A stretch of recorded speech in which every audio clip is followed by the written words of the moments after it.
Good afternoon. Football is one of the most popular sports in the world. More than 1 billion people either practice it or view it weekly. It unites communities, it provides entertainment. And the larger tournaments, like the World Cup or the Euro, go a long way in bringing the world together.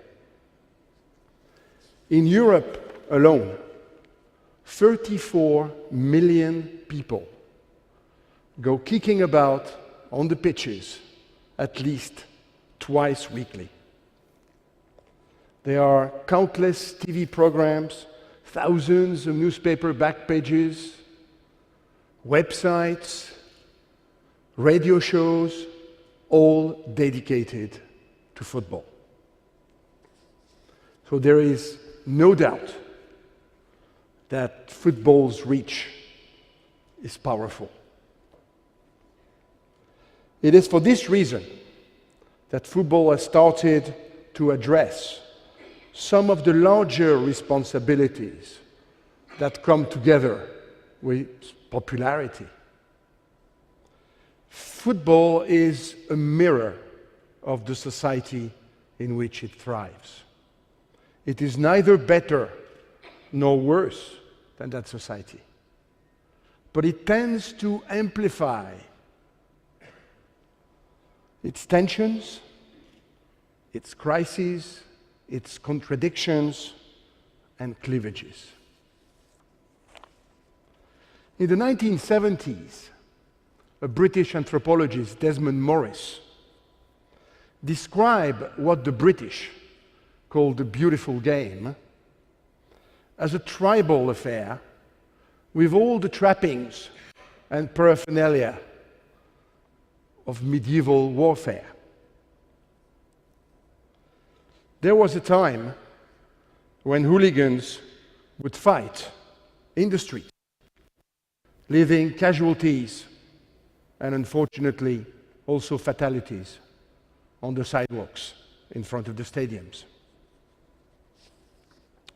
Often parents were afraid to take their children to the stadium, afraid of the rampant crowds, both inside and outside the grounds.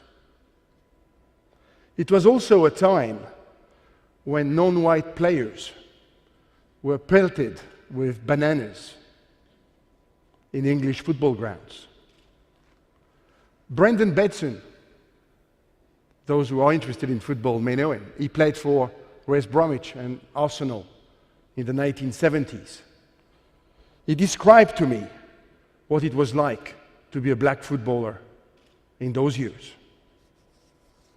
He told me that the racial abuse was constant. But once, as bananas were being thrown onto the pitch, he picked up one and he ate it. Suddenly, the stadium fell silent.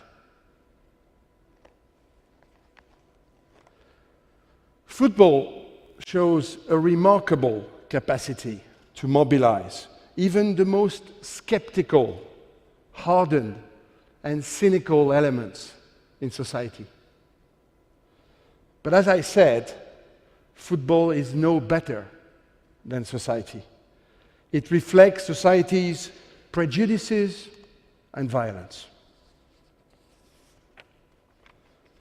Football in the 1980s and the early 90s was essentially allergic to diversity, be it ethnic, cultural, sexual, or gender-related. Football in those years was mostly a male-dominated, white, intolerant passion. So about 2 decades ago, football decided to tackle the acute problems that confronted it in the stands, on the pitch, and outside the stadia. Harnessing the power of the game to combat social evils and turning what was becoming a fatal attraction into a groundswell for change.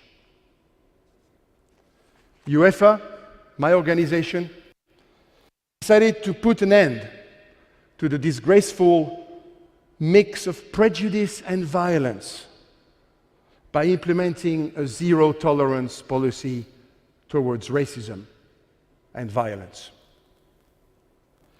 We developed a campaign, and we called it Respect.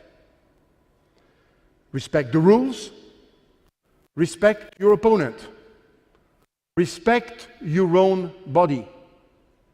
No doping, it meant. Respect diversity. And last but not least, respect the environment. It was a long, difficult, protracted battle involving awareness raising, education, and sanctions. The proverbial mix of carrot and stick. It met some resistance, but it worked. Safety measures were implemented in football grounds to protect fans and avoid a repeat of tragedies like the one that hit us in May of 1985 at the Champions Cup final in Brussels, when 39 fans died in a scuffle. A lot more difficult to achieve was a change in mentalities, to open up people's mind and make them accept the fact that diversity, be it cultural or ethnic or anything else, was indeed an asset for society and not a plague. Football players, coaches, and fans had to take stock of the fact that society was no longer homogeneous and dull, but diverse and bright. And they had to assume responsibility for the behavior of all its members and its duty towards the wider society. Gender inequality has been dealt with through the promotion of women's football. What was a men's sport just 20 years ago is today a social phenomenon involving tens of thousands of girls and young women all around the world. Football has also started to cope with institutional discrimination by focusing on increasing the number of women and minorities in the power structures of the game, in the clubs, in the leagues, in the national federations. This is a slow, at times painful and frustrating process, which is crucial in fighting stereotypes and outdated role models, especially among the youth. Many of the projects and actions that I've been describing still qualify as work in progress. But football became answerable for the woes that football publicly exhibited and became an example of a sport ready to reform itself by campaigning for social change. Football isn't alone, though, in acting as an arena for social change. Many sporting organizations, foundations, non-governmental organizations are involved in making things change through sports. I'm sure at this point you must be wondering how all this fits with the title of our theme, One Planet Living. Well, the way I see it is that by opening one's mind to human diversity means also perhaps opening one's mind to all diversities. That is even beyond the human species. If sport could fight and cherish and protect human diversity, it could fight to protect and cherish biodiversity and join the campaign to shield our environment and our climate from the threats they are facing as a result of our activities and our behavior. Football has carried an environmental message for over 5 years now. It is still a daunting task to reach a football audience through this kind of a message.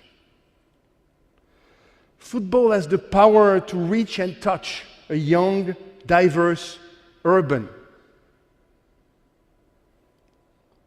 audience and young generation. In some European countries, half that audience is today unemployed, and a quarter more are precariously employed. The environmental message in such a context is not always the most immediately relevant or meaningful to their daily concerns, although it may be the key to their national future. Football proves every day that it can reach that audience, and that audience is receptive to football's message, especially when you consider the example of how our sport has helped tackle discrimination in a number of ways. The content of that message has to be tailored to address that young audience, its fears, hopes, frustrations, and anxieties. It is still today remarkably difficult for European football to articulate such a message for a core audience of tens of millions of fans worldwide. People tend to identify environmental concerns as typically long-term issues, something that will hit us in 2050. And as John Maynard Keynes once said, and in the long term, we are all dead. How do you mobilize then precariously employed youth in a football terrace in the middle of a decaying and polluted industrial area as the cold, oily drizzle wets their bones? How do you mobilize them about climate change and the life of their children's generation if we don't reverse the current environmental trends? Well, we haven't succeeded in doing that yet. But we have gotten involved in doing something about the future of our planet so that we could simply stop kicking the globe around.